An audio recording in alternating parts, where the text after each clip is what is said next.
freedom fries. You remember freedom fries? After 9/11, the U.S. decides to invade Iraq. Protests break out all over Europe, particularly in France. And as retribution, people in the U.S. stop using the term French fries and start calling them freedom fries.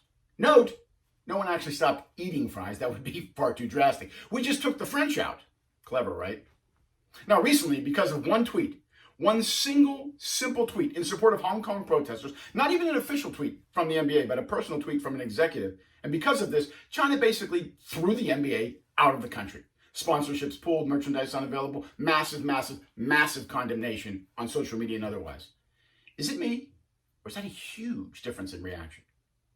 This is far from the first time this has happened in China. The nationalism-driven economic boycott has become so common now in China, impacting companies and countries.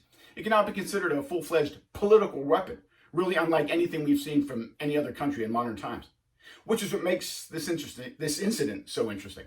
It's a great example of how China is different.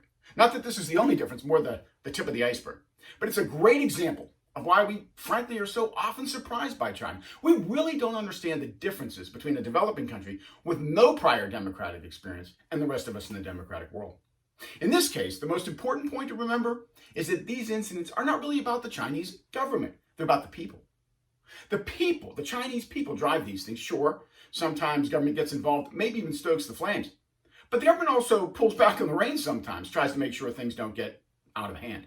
If you watch Chinese social media, you can see that individuals bring the energy to these boycotts. And perhaps the best indication of this is that the reaction from Chinese who are overseas, who've been exposed to the West, who can see all kinds of news coverage, not just in China, and yet who so often react just like their compatriots at home. The idea that people from another country or society with a different culture, history, and perhaps most importantly, level of economic development would look at the same or similar events and react differently, even very differently, shouldn't come as a surprise to us, but it often does. And that's the point. We need to have a better understanding of how people in a place like China might be different than us, and what are the implications for companies doing business there, for trade negotiations, for our efforts to spread or support democracy. That's the point of this video series. We'll be examining a variety of issues, all from the vantage point of what we learned from the ultra-strong nationalistic response to the single tweet from one NBA executive. This is Dan Joseph from the Global Dashboard. Thanks for watching. Please keep an eye out for our upcoming videos in this series.